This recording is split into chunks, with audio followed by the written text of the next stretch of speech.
Hi, welcome back to my YouTube channel. ഇന്ന് ഞാനൊരു ലഡു ഉണ്ടാക്കുന്ന റെസിപ്പി ആയിട്ടാണ് വന്നിരിക്കുന്നത്. ഗീ ലഡു ആണ്. വായിലിട്ട അലിഞ്ഞു പോകും, അത്രയും സോഫ്റ്റുള്ളൊരു ലഡു ആണ്. വളരെ ഈസി ആയിട്ട് നമുക്ക് വീട്ടിൽ ഉണ്ടാക്കിയെടുക്കാം. നമുക്ക് വീഡിയോയിലേക്ക് പോവാം. വീഡിയോ നിങ്ങൾക്ക് ഇഷ്ടപ്പെടുകയാണെങ്കിൽ ലൈക്ക് ചെയ്ത് തന്നെ ഒന്ന് സപ്പോർട്ട് ചെയ്യാം കേട്ടോ. ഞാനൊരു കപ്പ് കടലമാവാണ് എടുത്തത്. അതിലേക്ക് ഒരു 1/4 ടീസ്പൂണോളം ഉപ്പിട്ട് കൊടുത്തിട്ടുണ്ട്. അതുമാതിരി ഒരു നുള്ള് ബേക്കിംഗ് പൗഡറും ചേർത്ത് കൊടുത്തിട്ടുണ്ട്.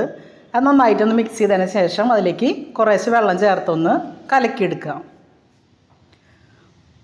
വെള്ളം കുറേശ്ശെ ചേർത്തിട്ട് വേണം കലക്കാൻ. ഒരുപാട് ലൂസായി പോകരുത്, അതുപോലെ ഒരുപാട് കട്ടിയാവരുത്. അപ്പോൾ കുറേശ്ശെ വെള്ളം ചേർത്തൊന്ന് കലക്കിയെടുത്ത് അതിൻ്റെ പരുവം ഞാൻ കാട്ടിത്തരാം.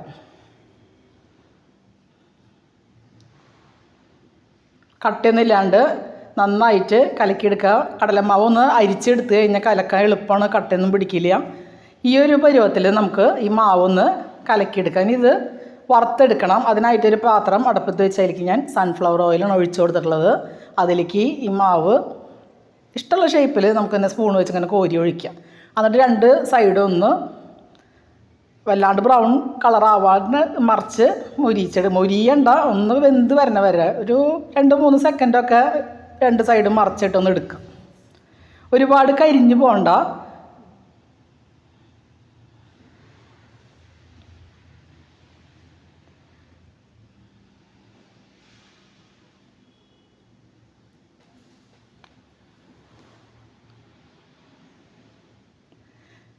എണ്ണ ചൂടായതിന് ശേഷം തീ നന്നായി കുറച്ചിട്ടതിന് ശേഷം വേണം മാവ് ഒഴിച്ച് കൊടുക്കുക, അല്ലെങ്കിൽ പെട്ടെന്ന് ഇത് കരിഞ്ഞു പോവും. രണ്ട് സൈഡും ഒന്ന് വെന്ത് വരുമ്പോൾ ഇതൊന്ന് കോരി മാറ്റിയെടുക്കാം. അതുമാതിരി ബാക്കിയുള്ള മാവ് കൂടി നമുക്ക് വറുത്ത് മാറ്റിയെടുക്കാം. അതിന് ശേഷം ഇത് മിക്സിയുടെ ജാറിലേക്ക് ചേർത്ത് ഒന്ന് നന്നായിട്ട് പൊടിച്ചെടുക്കാം. കാരണം ഇത് ഭയങ്കര സോഫ്റ്റായിട്ട് വായിലിട്ട് അലിഞ്ഞു പോണ ലഡുവാണ്. അപ്പോൾ ഇങ്ങനെ വല്ലാണ്ട് ഇങ്ങനെ തരിതരൊന്നും ഉണ്ടാവില്ല. നന്നായിട്ട് ഞാൻ പൊടിച്ചെടുക്കുന്നുണ്ട്. നന്നായിട്ട് പൊടിച്ചെടുത്തിട്ടുണ്ട്. ഇനി ഇതിലേക്ക് ഞാനൊരു 3/4 കപ്പ് പഞ്ചസാരയാണ് ഇട്ട് കൊടുക്കുന്നത്. അതുപോലെ ഒരു 1/2 കപ്പോളം വെള്ളം ചേർത്ത് കൊടുക്കുന്നുണ്ട്. 1 കപ്പ് കടലമാവിന് 3/4 കപ്പ് പഞ്ചസാരയാണ് എടുക്കുന്നത്. ഇതിലേക്ക് കളറിന് ആവശ്യത്തിന് ഒരു ഡ്രോപ്പ് ഞാൻ യെല്ലോ കളർ ചേർത്തിട്ടുണ്ട്.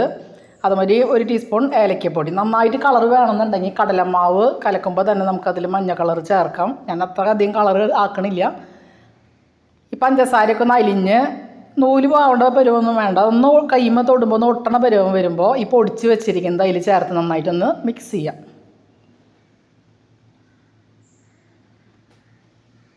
ഒരു കപ്പ് കടലമാവിന് ഈ കറക്റ്റ് ഈ വെള്ളം അളവൊക്കെ കറക്റ്റാണ്.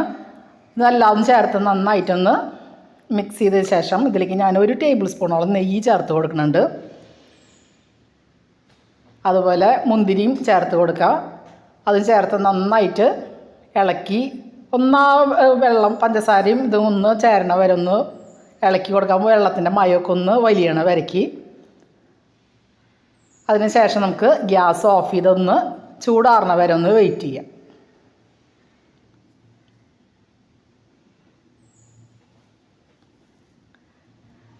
ചൂടാറിയതിന് ശേഷം നമുക്ക് ലഡുവിൻ്റെ ഷേപ്പിലാക്കി എടുക്കാം. വളരെ ഈസി ആയിട്ട് ഉണ്ടാക്കിയെടുക്കുകയും ചെയ്യും. അതേമാതിരി അത്രയും ടേസ്റ്റ് എന്ന് പറഞ്ഞാൽ അത്രയും ടേസ്റ്റാണ്. നിങ്ങളൊരു പ്രാവശ്യമെങ്കിലും ഒന്ന് തയ്യാറാക്കി നോക്കുക. പിന്നെ നമ്മൾ ഇടയ്ക്കിടയ്ക്ക് കടയിൽ നിന്ന് ഒരു ലഡു മേടിക്കില്ല, പിന്നെ നമ്മൾ വീട്ടിൽ തന്നെ തയ്യാറാക്കുള്ളൂ. വളരെ ഈസി ആയിട്ട് നമുക്ക് ഉണ്ടാക്കിയെടുക്കാം. അപ്പോൾ നിങ്ങളെല്ലാവരും ട്രൈ ചെയ്ത് നോക്കുക. നിങ്ങൾക്ക് വീഡിയോ ഇഷ്ടപ്പെടുകയാണെങ്കിൽ ലൈക്ക് ചെയ്യുക. അതുപോലെ നിങ്ങളുടെ ഫ്രണ്ട്സിനും ഷെയർ ചെയ്ത് കൊടുത്തോളൂ കേട്ടോ. സബ്സ്ക്രൈബ് ചെയ്യാതെ ചാനൽ കാണുന്നവരുടെ പ്ലീസ് ഒന്ന് സബ്സ്ക്രൈബ് ചെയ്യണേ.